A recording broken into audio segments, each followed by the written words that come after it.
The certified letter arrived on a Tuesday morning in March, and the first sentence made my coffee go cold in my hand. Pursuant to Cedar Hollow HOA Board Resolution 47D, your undeveloped residential lot at 1820 Pinecrest Drive has been identified as abandoned property and will be transferred to association ownership effective April 15th unless you appear at a mandatory compliance hearing. I read it 3 times standing at my kitchen counter. Abandoned property. My lot. The quarter-acre parcel I had owned clear and free for 11 years, paid taxes on every year, maintained personally twice a month, and built careful retirement plans around. The lot my late wife Claire and I had walked every Sunday evening, planning the cabin we would build when I retired from the railway. They were taking it. In 28 days. I am not a man who panics easily. I spent 32 years as a railroad freight operations manager, a job that teaches you to read documents carefully and ask the right questions before you react. So I did what I always do when something does not add up. I pulled out every piece of paper I had and started from the beginning. Let me take you back 6 weeks, because that is when this actually started, though I did not know it yet. The Cedar Hollow HOA covered 47 residential properties in a semi-rural subdivision outside Millbrook, a town built around the rail depot, and not much else. Most lots were developed, homes built in the 90s and early 2000s.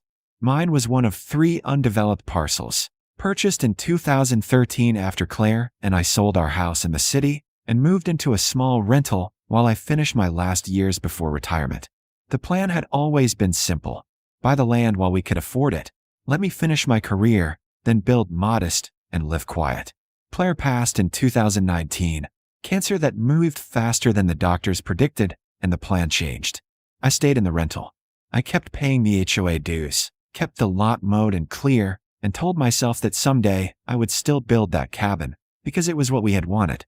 I did not attend HOA meetings. I had no reason to. My dues were paid automatically through my bank. I received the annual budget notices and filed them. I was, by every measure, a member in good standing. Until February 14th, when the HOA held a meeting I knew nothing about. I found the meeting minutes buried in my spam folder 3 days after the certified letter arrived. The email had come from an unfamiliar address, cedarhollow@official@servicemail.net, and my filter had flagged it as junk. I only found it because I went looking. The subject line read, Special Session Minutes, Lot Reclamation Vote. I opened it in my truck, parked outside the county recorder's office, and my hands went very still on the steering wheel. The meeting had been called by Donald Vare, the HOA board president, a man I had met exactly twice, both times at my mailbox. The agenda listed one item, Resolution 47D, authorization to reclaim abandoned residential parcels under Article 12, Section 6 of the Cedar Hollow Governing Covenants. 3 lots were named. Mine was first. The vote was unanimous. For board members present, Donald Vare, Patricia Kimball, Aaron Tsao, and Marlene Oakes. The resolution passed 4-0. I read the covenant language they cited. Article 12, Section 6 permitted the HOA to reclaim lots that had remained undeveloped for more than 10 years if the board determined, by majority vote, that the property constituted blight or abandonment detrimental to community property values. My lot was mowed. It was cleared.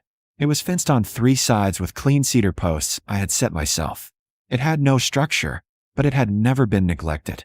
But there was something else in those minutes that made me sit up straighter. 4 board members voted.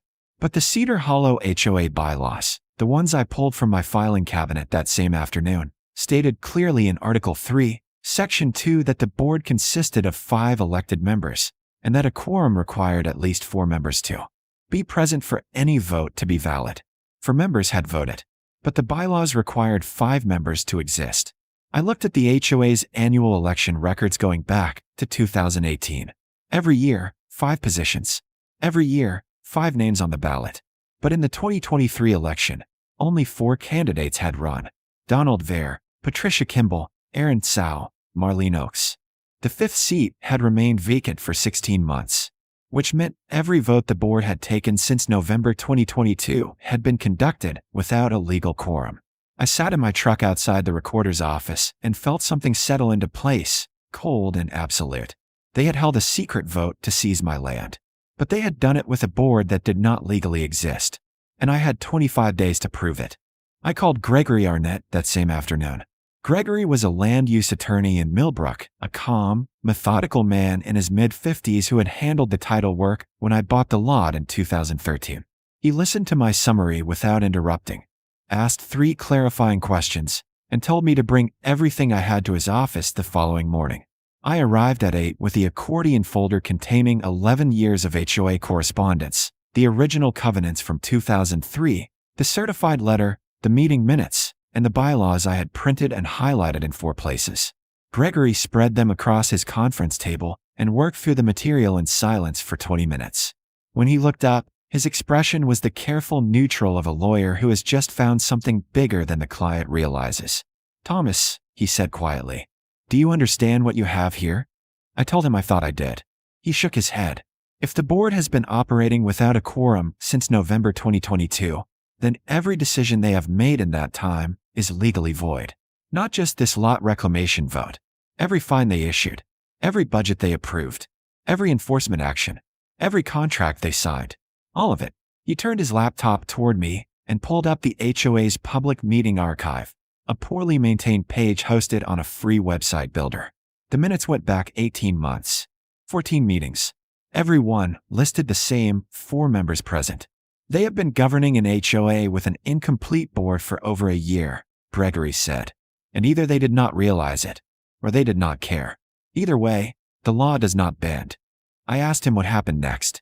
He told me we had 2 paths: attend the compliance hearing they had demanded and raise the quorum issue on the record, or file for an injunction immediately to halt the lot transfer. I chose the hearing. I wanted to say it to their faces.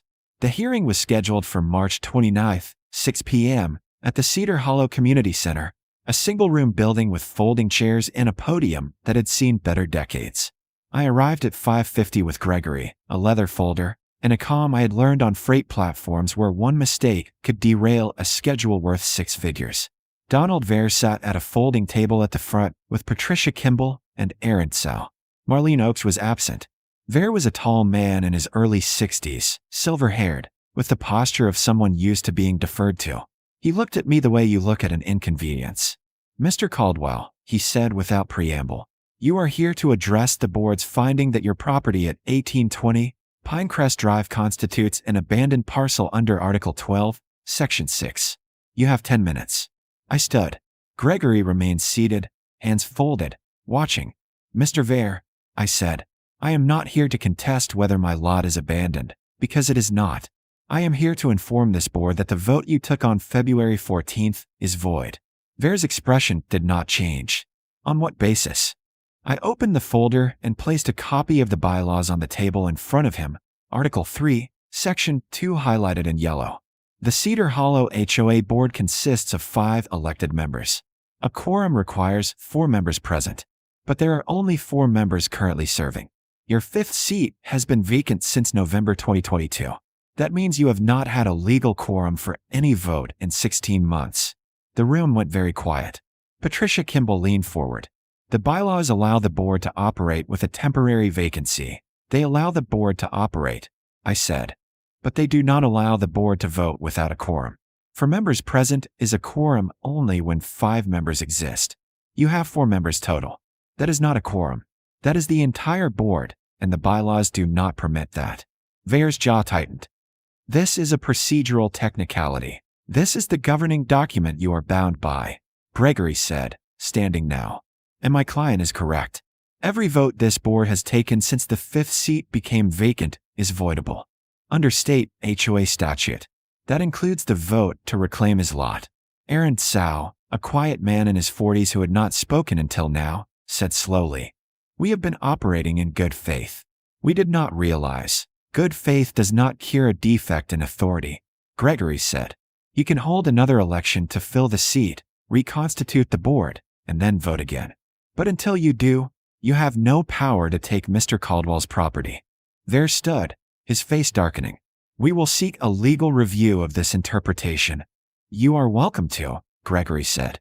"In the meantime, I will be filing a motion to void Resolution 47D and every other action this board has taken since November 2022, including the $14,000 in fines you assessed against the Hernandez property last April and the landscaping contract you approved in January. Patricia went pale. I had not known about the Hernandez fines, but Gregory had clearly done his homework. Ver looked at me for a long moment, and I looked back without blinking. "This hearing is adjourned," he said. I walked out into the cool March evening and stood beside my truck, breathing slowly. Gregory put a hand on my shoulder. "They will fold," he said. "Give them a week." He was right. The email arrived 6 days later from a law firm in the county seat, representing the Cedar Hollow HOA. It was professional, brief, and exactly what Gregory had predicted. The board acknowledged that a quorum issue had been identified and that, in an abundance of caution, Resolution 47D would be rescinded pending the election of a fifth board member. All actions taken since November 2022 would be reviewed by outside counsel, and affected homeowners would be notified. The lot transfer was dead. I forwarded the email to Gregory, who replied with a single line, "Well done. Let me know if they try anything else." I did not think they would, but I underestimated how much Donald Ver hated being embarrassed. 2 weeks later, the HOA called a special election to fill the fifth seat. I attended. So did 9 other homeowners, the most I had ever seen at an HOA meeting. Word had spread quietly through the neighborhood about the quorum problem and the voided decisions. People were paying attention now. Ver nominated a man named Carl Decker, a retired insurance adjuster who lived 2 streets over and had attended exactly 0 prior meetings. Patricia seconded. I raised my hand. "I would like to nominate myself," I said. Ver stared at me. "You have never attended a meeting." "Neither has Mr. Decker," I said. "And I own property here same as anyone else. I am eligible under the bylaws." Gregory, sitting in the back row, nodded slightly. The vote was open to the full HOA membership present. 9 people voted. 5 for me, 3 for Carl Decker, 1 abstention. I won. Ver's face went very carefully blank. He congratulated me in a voice that carried no warmth and said the next board meeting would be April 30th. I served 1 full term on that board, 18 months. I did not seek re-election when it ended, but I accomplished what I came for. I proposed, and the board passed, an amendment requiring all meeting notices to be sent by both email and physical mail, with at least 14 days advance notice. I also introduced a bylaw change requiring annual quorum verification before any vote of consequence. Ver resigned 4 months into my term, citing personal reasons. Patricia Kimball followed 2 months later. The new board, with 3 fresh members elected in the next cycle, reviewed every decision made during the quorum-deficient period. The Hernandez family had their $14,000 in fines voided entirely. 2 other homeowners received refunds for improperly approved assessments. I finished my term in October of last year. My lot at 1820 Pinecrest Drive remains undeveloped, mowed twice a month, taxes paid in full. Last spring, I had a survey crew come out and mark the foundation lines for a small cabin, 16 by 24 feet, with a covered porch facing east toward the sunrise. I have not started building yet, but I will. On a Sunday evening in early November, I walked the lot alone as the light faded, the way Claire and I used to. The air smelled like wood smoke and cold soil. I stood where the porch will go someday and thought about the letter that had arrived that March morning, the one that tried to take something that was mine. They had counted on me not reading the bylaws. They had counted on me not asking questions. They had counted on me going away quietly.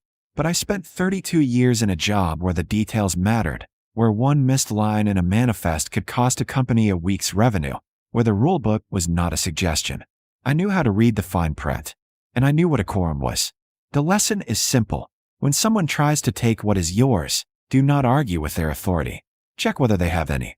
Read the governing documents. Know the rules better than the people enforcing them.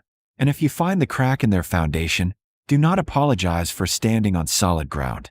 I locked the gate behind me and drove home through the quiet streets of Cedar Hollow, past houses lit warm against the autumn dark, and I felt the specific peace of a man who had protected what mattered. Not because I shouted, because I read the bylaws. And that was enough.